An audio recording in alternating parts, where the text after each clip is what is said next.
Hello, hello, hello. How is everyone? You know what? I see Mr. Sandeep. I don't know if I'm doing that or not, but I do see the chat on the screen. I could have. I've been doing some stuff back here. Oh, thank you, Mr. Sandeep. Look, I just want to say hello. And if you hear me, let me know. How does my mic sound? And I want to welcome my team, Mr. Sandeep. I don't know if Ms. Mills is here or not. If not, she'll be. Oh, I see you. Thank you. Says I'm sounding loud and clear. Miss Haley is.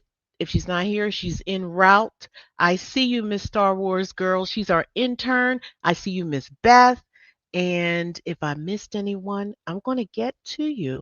So please accept my apology in advance. And thank you, thank you, thank you. All right, Star Wars girl, you get the prize. You're always number one. She's always the first one here. So let's get started. Welcome to week 5. All right. Just want to remind you that the purpose of this class is not to instruct. No. But we are going to be doing some instruction, but that's not our purpose. We want to hold you accountable. We want to be more accessible to answer your questions. We want to review what you should already know. We want to give you tips on how to navigate your course, and we're going to point out key guidelines. Yes. Thank you, Carla. Carla said I sound good. Thank you, Kits Me. You know what? I see some people that have come back, and I see some people for the first time coming. Hi, Cynthia. But everyone is welcome. Hello, Joey.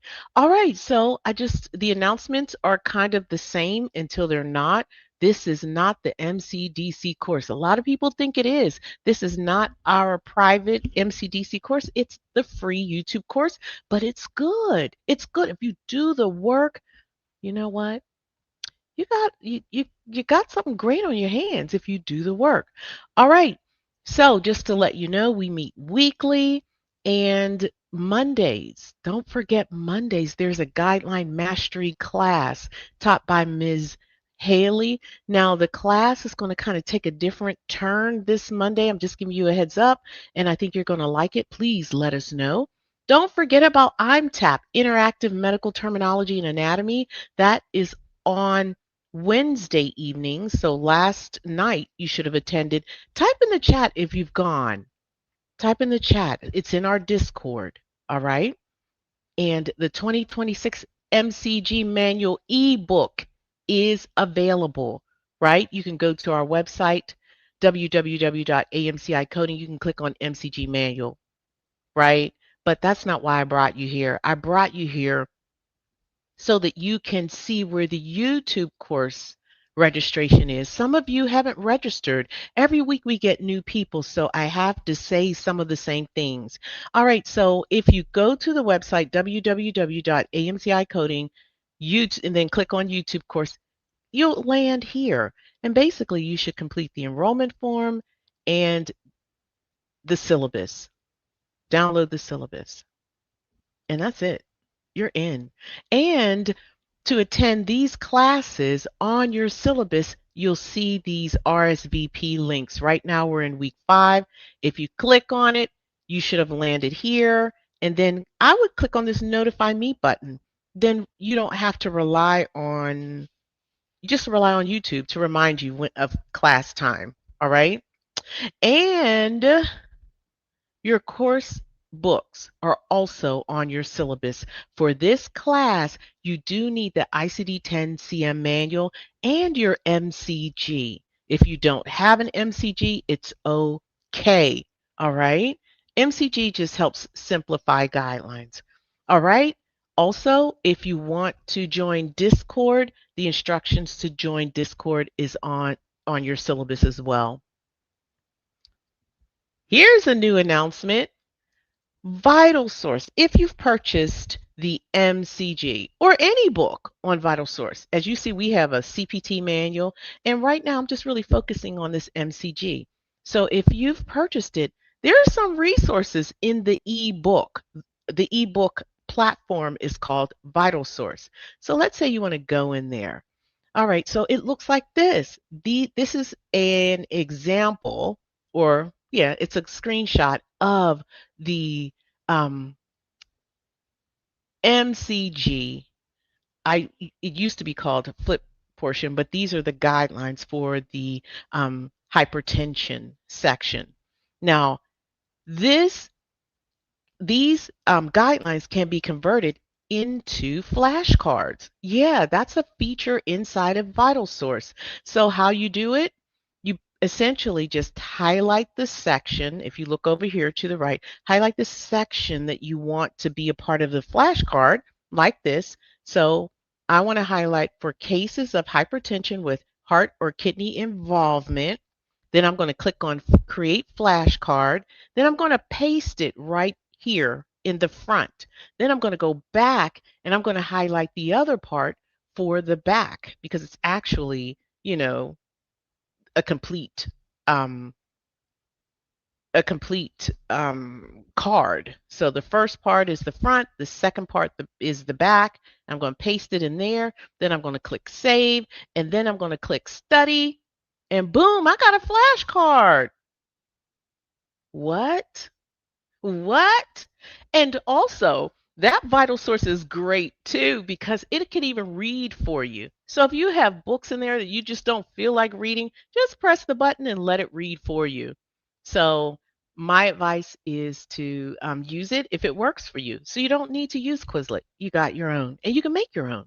All right, so just want to let you know that we do have playbacks for this session and all sessions. They will be placed in it's on your syllabus and I'll show you, okay? But this is what the playback looks like. It has the same image as the class. All right, and also I feel like I've skipped over something. For some reason I do. Why do I feel like that? Maybe, I don't know. But anyway, um, also, if you have the course, the online course, just want you to know that it looks like this, and that online course is not the MCDC course. Essentially, you have YouTube lectures, you have the actual syllabus. So you got YouTube lectures, and we may have placed some additional quizzes in there, but it's not the MCDC course, okay? And just got to tell you the difference between the two. Your course is far less expensive. The MCDC course is expensive. And I would say the biggest difference between the two, the MCDC course preps you for the CPC, CCSP, and CCS, and it's paid. But there are 85% private lectures in our MCDC course. And while the YouTube course has a very strong presentation of the I would say medical coding in general and exam prep, whereas MCDC just takes you deeper. It's a deeper dive, and it's more we walk you a little more step by step. Okay. So your live webinars, you've got them. They are limited, but if the MCDC, they have up to 5 they can attend per week. And some of our MCDC students are even in this class. Hey, I see you in here. They love it. They just love the camaraderie, I am sure.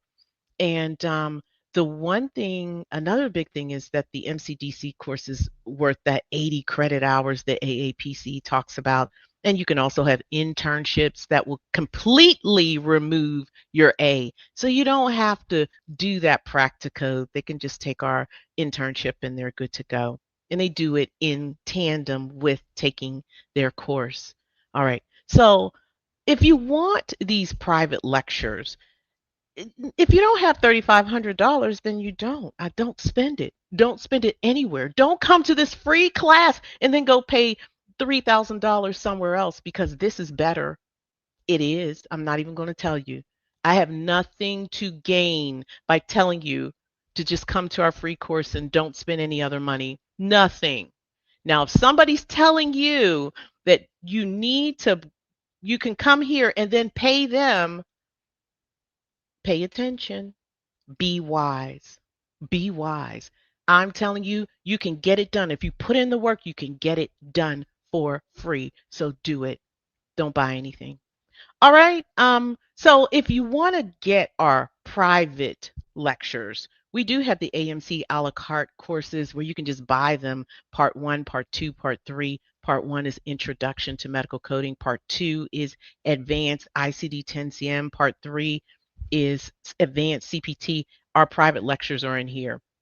But why would we do that? Because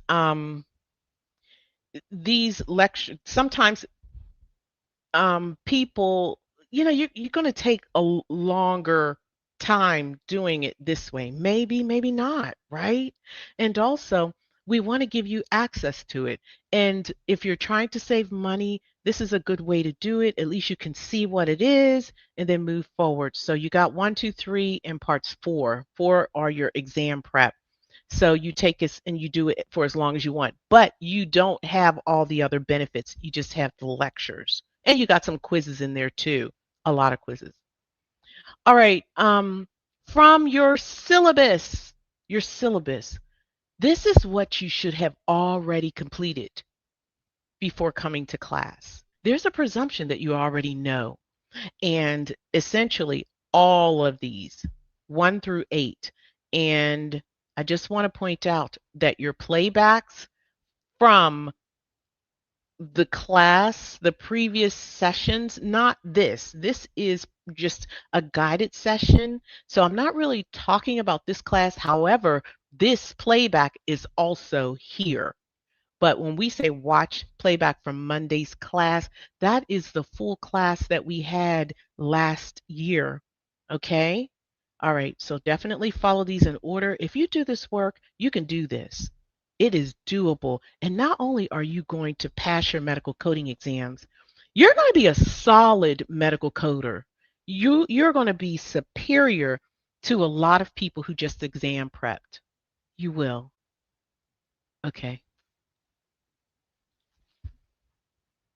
Okay. All right. So, week 5 review. This is what you should already know. So, if you've done the work, you should already know this. You should know that there are specific coding guidelines on circulatory system. You also should know that you have to apply your general coding guidelines. Also, you should be familiar with specific diseases in the circulatory system, like hypertension, acute myocardial infarction, etc. Right? You should know that. And also, you should be familiar with how to reference specific guidelines, either from your MCG or your ICD-10-CM manual, there and there too, and or your CMS. We gave you the PDF of it. We give you the actual guidelines from Center for Medicare and Medicaid Services. So that's what you should know. And if you don't, it's okay, because you're going to learn something by the end of this session. All right, so let's go ahead and test your knowledge. True or false? Hypertension and chronic kidney disease documented in the same encounter are presumed to be related unless the provider states they are unrelated. True or false? What say you?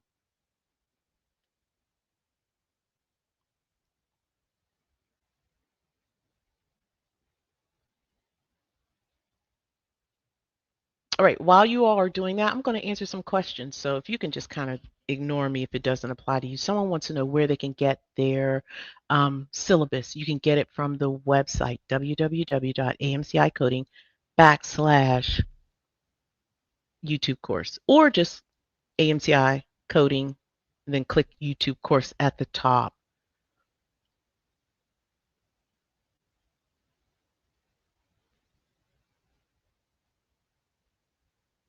Good job. We got those answers coming through. Come on, come on, come on. I'm going to wait for a moment. All right.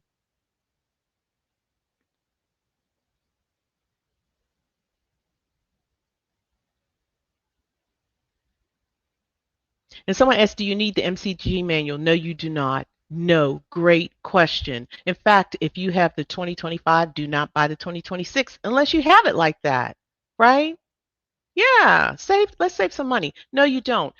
The MCG simplifies those guidelines and they help you learn them so you'll be more proficient quickly. That's what we believe, and a lot of people stand by that. But no, you do not need it. Your guidelines are right in front of the codes in the tabular list. They're also in the front of your manual in the C guidelines. So absolutely, you do not need them. All right. Good job. Good job. Good job. That's right, Miss Beth. Wonderful. Everybody said, a lot of you said true. And if you didn't, it's okay because you're going to learn something. All right, so true.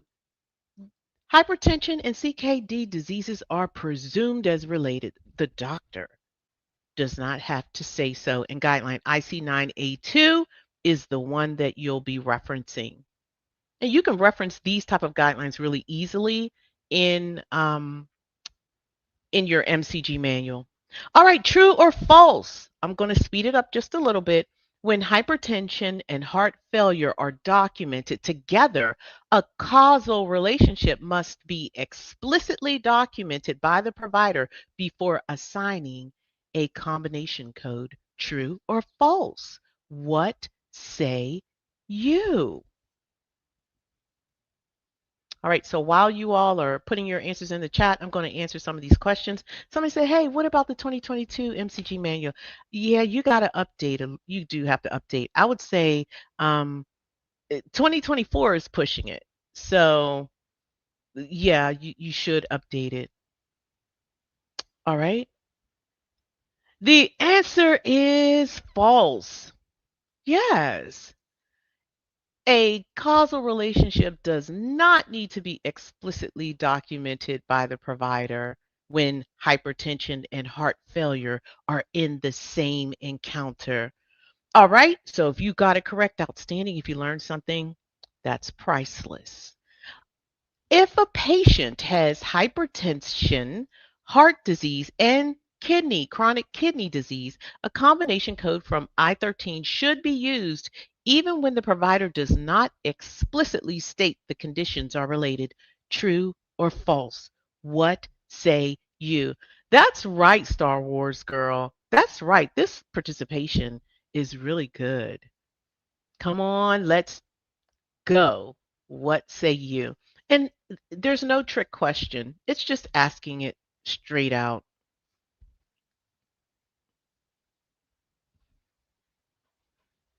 Good job. Good job. Good job.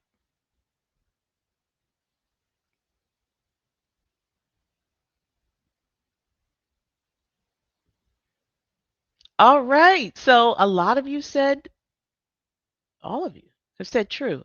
Absolutely. So we asked the question three times, maybe three times for three different procedures, but the answer is indeed true. All right. Elevated blood pressure without a diagnosis of hypertension should be coded as essential hypertension I-10. I just want to know what you know. If you don't know it, it's okay. It's okay. That's right. They are killing it. Okay. Voila, voila, voila. I hope I'm saying your name right. Kamal, Kama. Okay.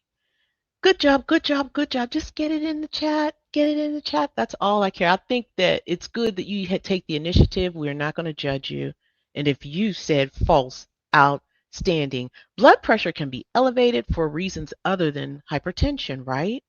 Yeah, somebody said yesterday in the chat, and I think it just registered today. They said, yeah, when someone cuts you off on the freeway, that can elevate your blood pressure. All right, true or false? Hypertensive crisis codes are assigned only when the provider specifically documents the term crisis, urgency, or emergency, or some derivative of this language. True or false?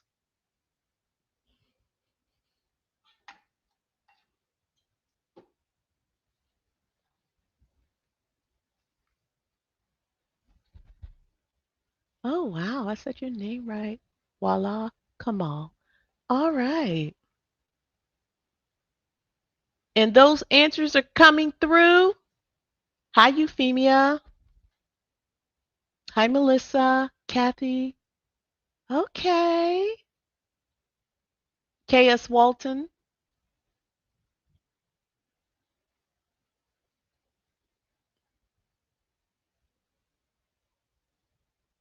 Hmm. That's an interesting question.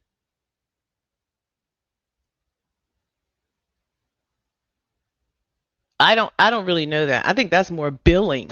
That seems very, very, but I can get the answer for you. Definitely.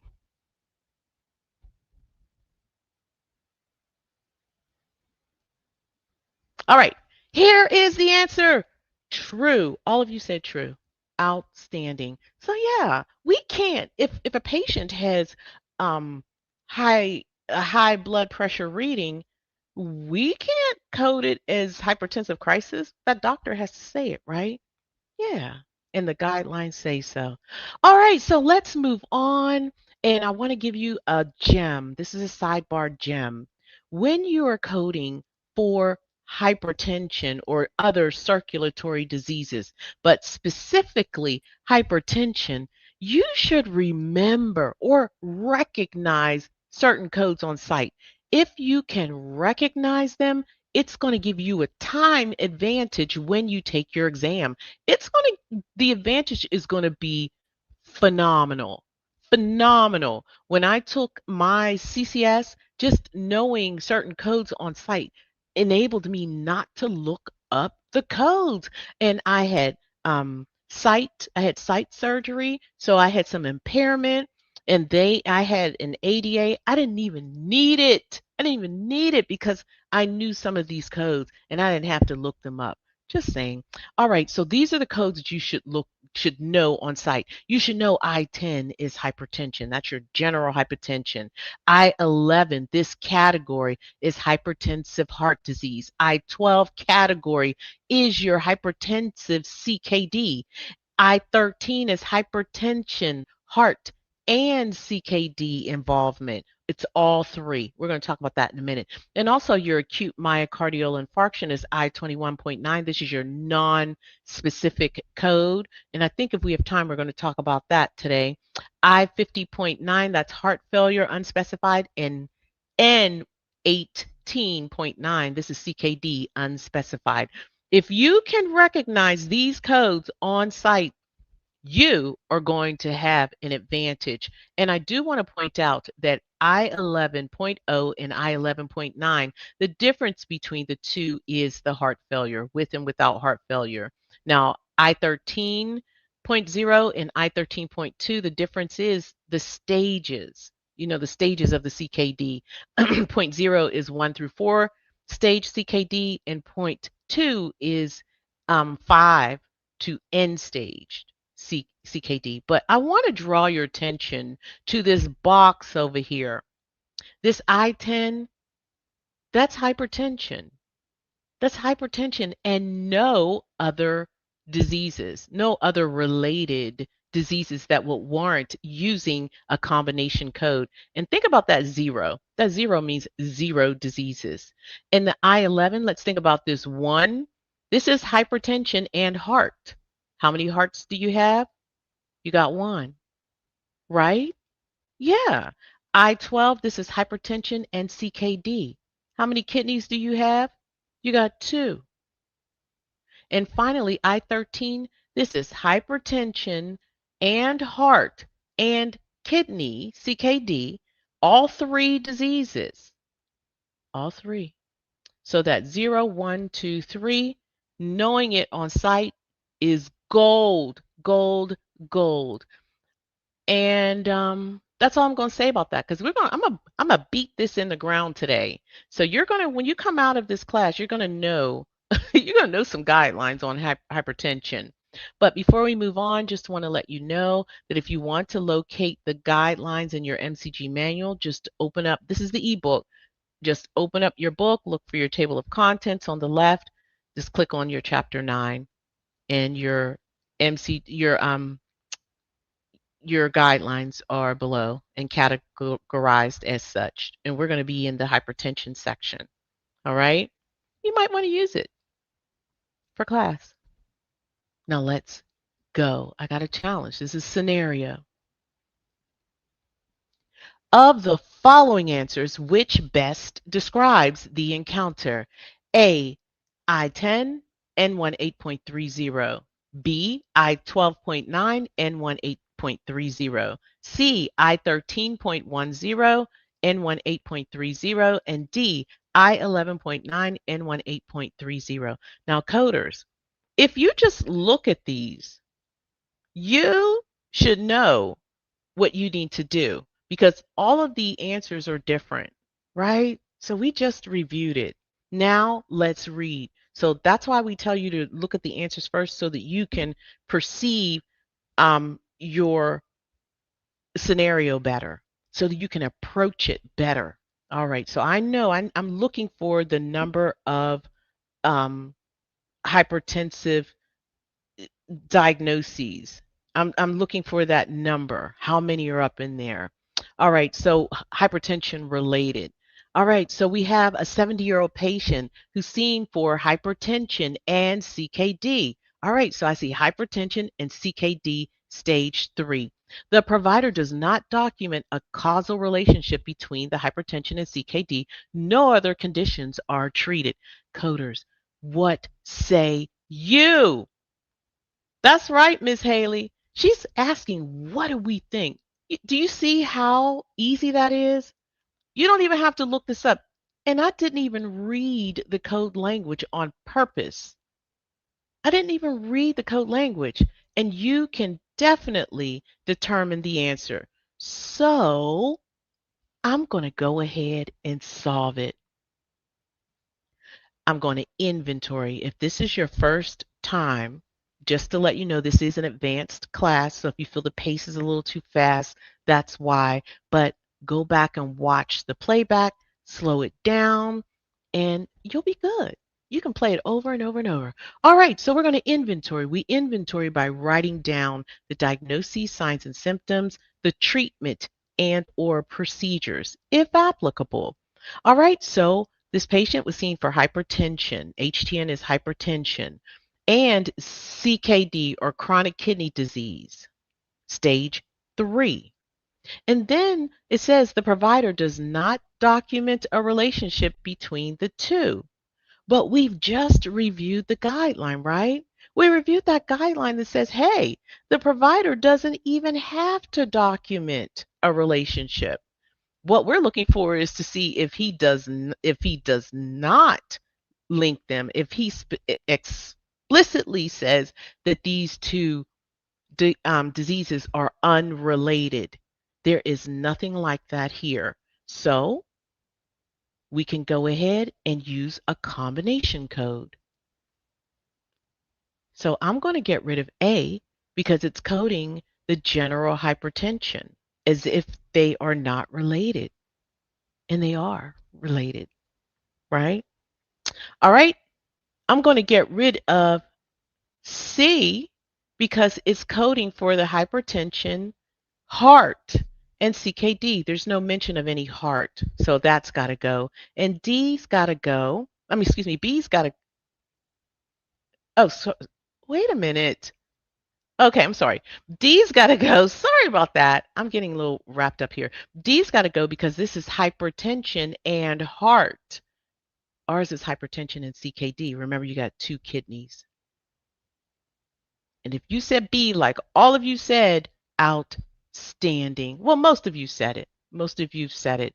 And so if you said A, you might want to go back and just kind of look at the language and remember, and the guideline is right here in the middle, right here. This is the actual CMS guideline. These conditions, the classification presumes a causal relationship. Anytime hypertension is in the setting of CKD, the causal relationship is presumed unless the doctor says they are not.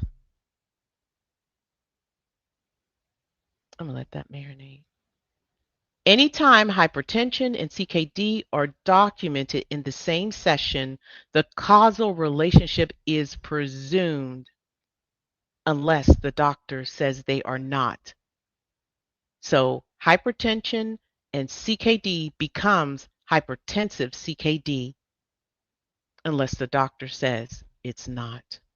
All right, so I said it. I'm not going to keep repeating like that because I don't want to sound redundant, but I just had to say it that time. So thank you for listening. All right, let's go ahead and try another one. The of the following answers, which best describes the encounter? A. I-10, I-50.20, B. I-11.0, I-50.20, C. I-13.0, I-50.20, and D. I-11.9, I-50.20. A patient presents with hypertension and systolic heart failure. The provider does not document that the heart failure is related to the hypertension. The encounter is for the management of both conditions. Okay, coders, what say you?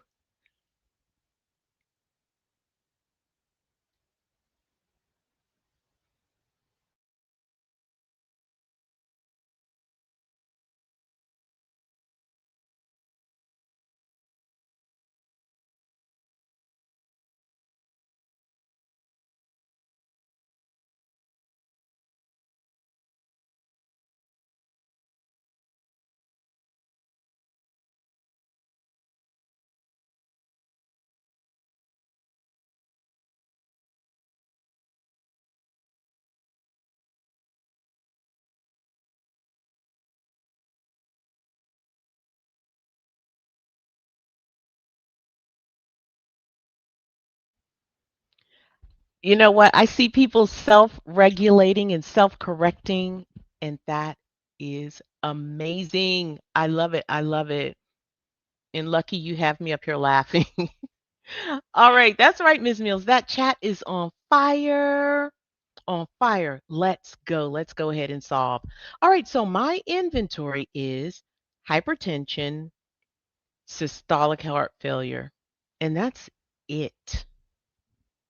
Now I'm going to go see. All right, so if I have hypertension and heart disease, and coders, just want to let you know, not all heart conditions qualify. So they have to fall within that range of codes. So make sure you eyeball that guideline, okay? Eyeball it better. All right, so if I have hypertension and heart, our code is going to have to come from the I-11 category, right? Because you got one heart.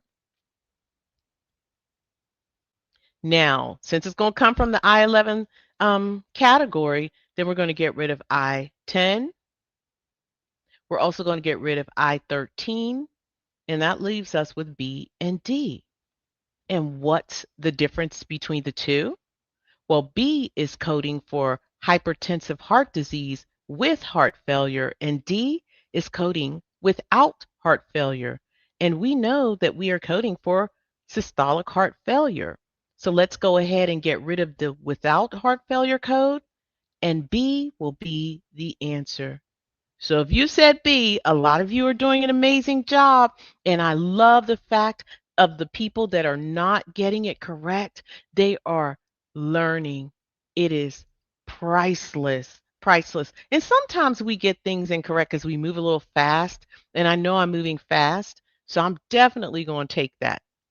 I'm going to take that. But I just want to tell you, keep going, everybody. You can. You can do this.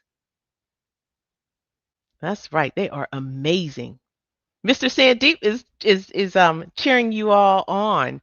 All right, so I do have a gem, and the gem is the relationship between not only heart disease, but disease or heart failure, and CKD is presumed. So anytime it's hypertension, heart, CKD, those three conditions, the relationship is presumed always, and the doctor does not have to link them.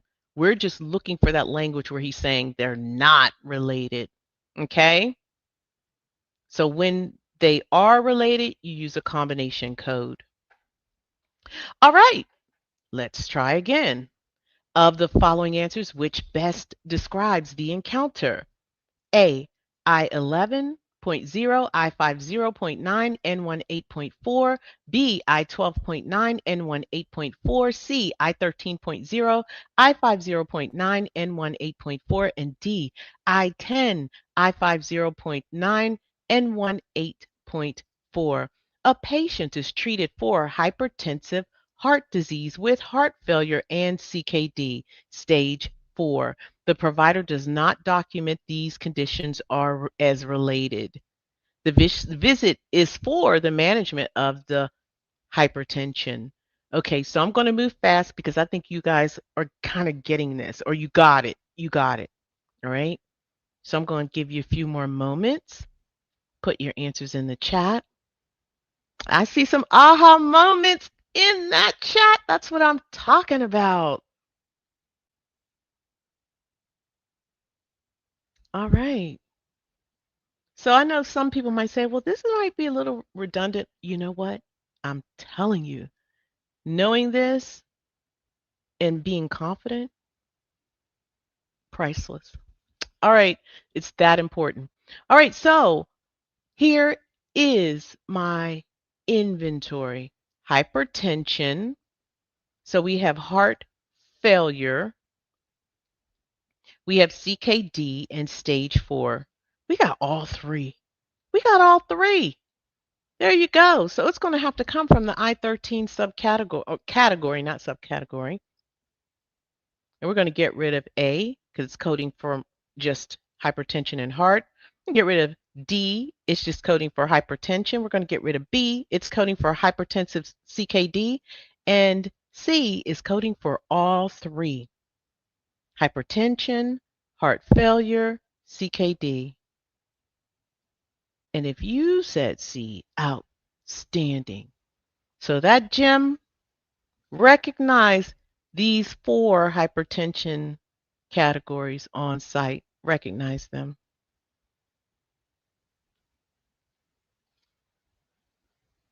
Indeed. They knocked this out the park. Outstanding. Okay, let's move on to number 4. Of the following answers, which best describes the encounter? A. I10, B. R03.0, C. I15.9, and D. Z13.6. A patient is seen for elevated blood pressure noted during a routine exam. The provider documents elevated blood pressure, no diagnosis or hypertension at this time. I love it. I love it. All right, I'll give you a few more moments to put your response in the chat. And if you kind of remember the, it was a true false question, you could probably answer this very quickly. All right, so here's my inventory. This is just elevated blood pressure. That's it. She wasn't treated. That's the only thing the doctor said. Doctor said no hypertension, nothing else, no treatment. This patient just has elevated blood pressure. Patient could have something what they call white coat syndrome. So every time you go to the doctor, your blood pressure just might elevate. If that happens to you, you might just be suffering from white coat syndrome. It's common. It just happens. People have a little bit of anxiety about going to the doctors, about having a high reading, that they in fact have a high reading. Yeah, so that's real. So the guideline says elevated blood pressure is coded using R03.0. And so therefore, we're going to get rid of D, A, C, and the answer is B. And I gotta, Jim, remember, elevated blood pressure is not hypertension. So don't ever assume that. Elevated blood pressure. Now, high blood pressure is hypertension, but not elevated. There is a difference. Okay.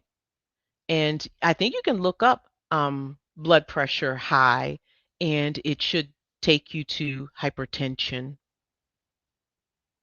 Good job. Good job, coders and team. I'm going to cheer on my team who's cheering you on. That's what I'm talking about. Woo-hoo, amazing. AMCI, amazing coders. That's what I'm talking about. Keep them encouraged because you know what? You can do this. You can. It's just about repetition. Okay? Of the following answers, which best describes the encounter? A, I 12.9, N1 8.30, B, I 10, N1 8.30, C, I 13.10, N1 8.30, D, I 11.9 N1 8.30. A patient presents with hypertension and CKD stage 3. The provider specifically documents that the CKD is due to long-standing diabetes and is unrelated to the hypertension. Both conditions are treated during this encounter. What say you, coders? Go ahead, type your answers in the chat.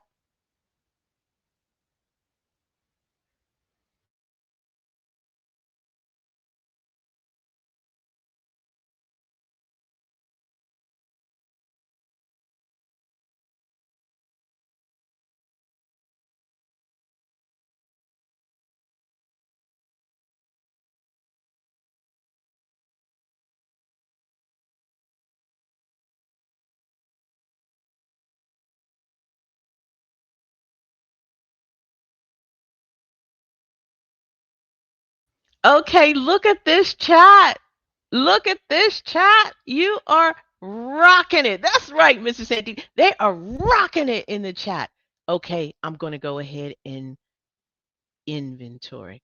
We have hypertension, CKD stage 3, and the doctor says, "Hey, these two are not related."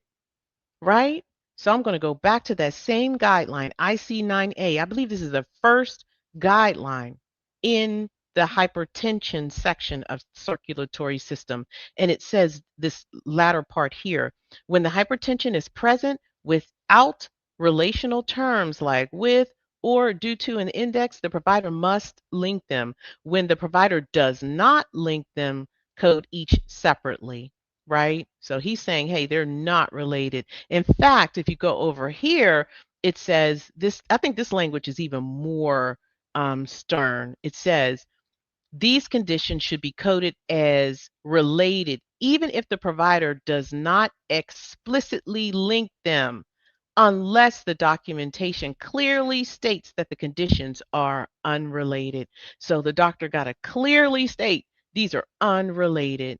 He said it, unrelated. Okay. All right. So when it's not related, excuse me, when it is unrelated, you do not use a combination code, right? Yeah. So I-10 is it. We're going to get rid of A, C, and D. And if you said B, no one fooled you, most of you. No one fooled most of you. But hopefully those of you that kind of struggled with it a little bit, just let's get through the mud. And the mud is the doctor has to say they're unrelated. If he doesn't say it, it's related. Okay? Hopefully you all got it. Now let's go ahead and do something different. And also, if you have questions, go ahead and put them in the chat. We're going to do a different subject. I know we beat that hypertension in the ground. Now let's turn our attention to another topic within the circulatory system that's really going to um, you're going to see it, right? So let's do it. All right, so based on the ICD-10-CM guidelines, how should we code this encounter? A, I21.9, B, I21.3, C, I21.A1, D, I21.89. A 72-year-old female patient is admitted to the hospital with symptoms of chest pain and shortness of breath. The provider documents acute myocardial infarction, or AMI, but does not specify the type, site, or additional details regarding the infarction. So I got a question for you, and this is for some of my advanced students. When we say site of the infarction, what do we mean? Go ahead and, or what do you think we mean when we say site of the infarction? And great job answering putting your answers in the chat. I love it. I love it. I love it.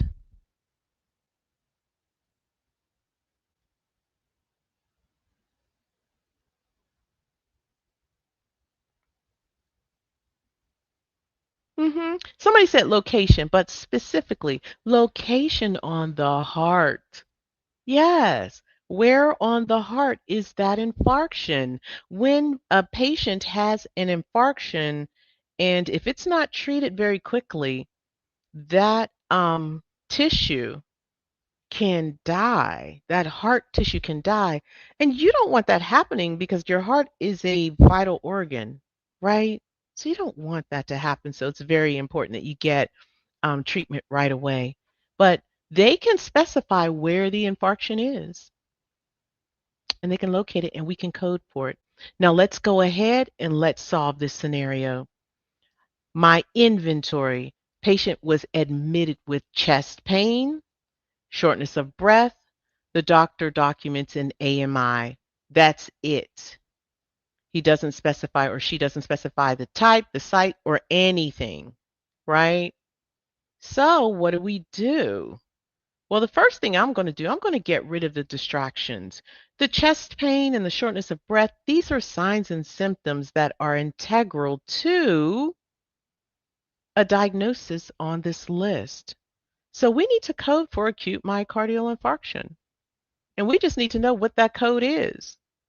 And there is a guideline, IC9E2, that says when you use I to 1.9, when the AMI is unspecified, this is the default code for an unspecified infarction. The type was not specified, usually STEMI, and the location was not specified, right? Now, type 1 is always going to be the default because it's the most common infarction. However, we don't know what type, we don't know where. So whenever it is truly non-specific, those two elements were not provided, the type and the location, you're going to use I to 1.9.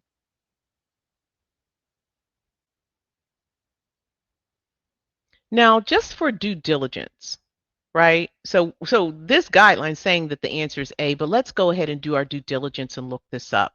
So if we look up, let's look up C, I21.A1. This is the other type of infarction classification. So I21.A1 is a type 2 myocardial infarction. Well, we certainly don't know the type, right? Yeah. So this is wrong. It can't be type.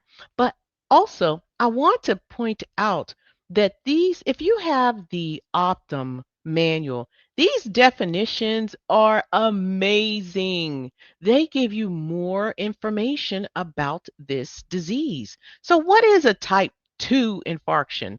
Well, it's referred to as demand ischemia. So this is an myocardial infarction due to ischemia and necrosis resulting from an oxygen imbalance to the heart. This mismatch between oxygen decreased supply and increased demand is caused by conditions other than coronary artery disease, such as vasospasm, embolism, anemia, hypertension, hypotension, or arrhythmias. So I love this. So if you have the Optum, you know what? You should be reading these purple for more context. And if you don't, if you have another book and it has definitions or something, let me know so I can shout that book out too. All right, so we're going to get rid of I to 1.A1 because this is not a type 2. The doctor did not specify the type. Got to go. Now let's look at I to 1.A9. This is for other myocardial infarction type, right? So it's not type 1 or 2. It's either type 3, 4A, 4B, 4C, and 5. No, none of that was documented. So we're going to get rid of D. And that leaves us with A and B. And what is the difference between the two? Both are non-specific. However, I to 1.9 is most non-specific. The type nothing was specified. Whereas I21.3, you should use it when the type is specified as a STEMI, but the location was not specified. Okay? So the location of the infarction was not specified. So we have a true non-specific, and that is the code that we need to code for. So we're going to get rid of B, and A is the answer. And yes, we do have a gem. A true non-specific AMI is I21.9 when type 1 AMI, but the site of the infarction is unknown, I21.3. So yeah, if they give you that type and they say it's type 1, well, you don't know where it is, you have to use this one. Okay? All right, so somebody said the AAPC version has definitions. Outstanding. Any other version with definitions? So if you all said A, way to go, way to go, way to go. If you learned something, if you had an aha moment, just go ahead and shout in the chat and say, aha. Okay. Good job, good job, good job. Somebody said they used the gem. Point 0.9 is unspecified. Whoa, outstanding. All right, so we got one more, and then we're going to, kind of, we're going to just, it's going to be over. All right, so based on the ICD-10-CM guidelines, how should this encounter be coded? A, I21.01, B, I21.21, C, I21.4, D, I21.3. A 58-year-old male presents with chest pain and shortness of breath. Lab tests and ECG confirm a subendocardial myocardial infarction involving the anteroseptal wall. That's the location. Anteroseptal wall. I just thought I was saying it. Somebody says they have the AHIMA and the AHIMA has the definitions. Shout out to AHIMA. Way to go, way to go, way to go. Definitely read them. Read those definitions, and it will definitely give you some more context. And also, we have a video. And in the video that you should have watched before this class, I kind of outline the different types. So if you've seen it, let me know, and let me know if it was helpful or not. Somebody said also the vessels. So it could be in a vessel. Absolutely. Absolutely. Okay. Look, I had I'm not accustomed to using this 60-second timer, but we have exceeded. Now, this is my inventory. I have chest pain, shortness of breath, subendocardial myocardial infarction, and it involves the anteroseptal wall. Now, there is a guideline. Now, I'm going to let you know. Somebody said posterior or anterior. Absolutely. You see antero? That's telling me that's anterior somewhere. Now, I got a question for you. Did you use a guideline that will tell you which code to use? I don't see a lot of answers in the chat, not as many as the other, but I'm going to give you a hint. There is a guideline that directs you on how to code this.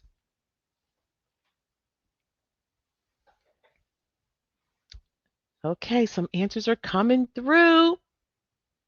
I see the aha, Lucky. All right, so what I'm going to do is go ahead and eliminate signs and symptoms that are integral to a disease or diagnosis on this list. Chest pain, shortness of breath, they are related to the subendocardial myocardial infarction. And there's a guideline, IC9E3, and this guideline says when you have an AMI documented as non-transmural or subendocardial, use I21.4. Use I21.4. Anybody recognize I21.4? That's not one of the codes that I said you need to. Anybody recognize it? You know what it is? All right, so I'm going to go ahead and look up these codes. So I21.0 is the code for ST STEMI, myocardial infarction of anterior wall. And specifically, this is ST elevation myocardial infarction involving the left main coronary artery. There's no mention that this involves the left main coronary artery, none at all. I put my inventory up at the top. So we're going to eliminate A. And B is the code for I21.2 ST STEMI myocardial infarction of other sites involving the left circumflex coronary artery. There's no mention of left circumflex, so we're going to get rid of B. And D, we've just reviewed that. We've learned that this is an unspecified site code. And our site is specified. It's the antral septal wall. So we're going to let you go. And C is the answer. If you look it up, I21.4, this is an NSTEMI. Yeah. And this is an acute subendocardial myocardial infarction. That's exactly what we had, right? And also, too, read that definition underneath. This is partial obstruction of one or more coronary arteries that causes decreased blood flow or ischemia, and it may cause partial thickness necrosis of myocardial muscle cells. So this NSTEMI is it's an infarction. Don't get it twisted, but a STEMI is definitely more complex. So we're going to get rid, no, excuse, we've gotten rid of A, B, and D, and our answer is C. So if you all said C, way to go, way to go, way to go. So someone said, hey, I was confused. But if you just follow your guideline, that is, that's what's going to take you, because the key word is subendocardial infarction. If you have a non-transmural or subendocardial infarction, it's I21.4. There's no debate about it. That's just what it is. Okay? So hopefully that made sense. And if you got that correct, outstanding, outstanding, outstanding. If you learned something, you know what? That's even better because you learned it. That's permanent. All right, so I got some final words for week 5. This is week 5, but the homework is actually from week 6, and you'll need to complete this before coming to class. Your handout is here, and then you're going to watch playback. This is a playback with more extensive instruction, and then you can read the official. Here's your guidelines, ICD-10-CM guidelines. Click there. These are from CMS. Then we direct you to go ahead and read your MCG manual. Also, you've got a Bucks reading assignment. Also, if you have your MCG, there's some lectures in there, some tap lectures where we show you how to tap. We don't do tap for all of the sections, but we do have it for this section. All right, and then there's some additional exercises in Discord. All right, so they are there now. If you have the gold course, the LMS, everything here is in your LMS. Just follow it in order, okay? All right, some final tips. Remember, this class is not for primary instruction, but augmentation, even though it may have seemed like that today, but really I just wanted to drive home those HTN guidelines. I wanted to enhance your proficiency. So whenever you have a HTN scenario, you're going to knock it out the park. Remember, you do not have to remember guidelines. You don't, just that they exist, right? Now, those HTN, I kind of need you to do that just to kind of give yourself an advantage. Also, don't forget to attend the Monday night guideline class. It is incredible. We're going to switch it up just a bit. Let us know how you like it. Also, use your Quizlet to study the guidelines for circulatory system. Never use an encoder. That means don't even Google the answer. Do not do that. You have to get in the habit of using your tools, the tools that you can take with you when you go to your exam. Because when you start looking it up like this, it will thwart your independent coding proficiency. It can. It can. It will for most people. For most. So don't use it. Don't get in that habit until after you've passed, right? Never use blind process of elimination. If you don't know what that is, in the previous weeks, I demonstrate how that can really, be a flaw. And it also inhibits you from learning guidelines. You don't even need to use guidelines when you do this. And you cannot use blind process of elimination when you go for that job. Yeah, they test you. Many do. All right, 2026 guidelines will always take precedence over anything earlier. I know on YouTube you do have some older lectures. So if you see an older lecture and there's a conflict, always go with the 2026. Okay.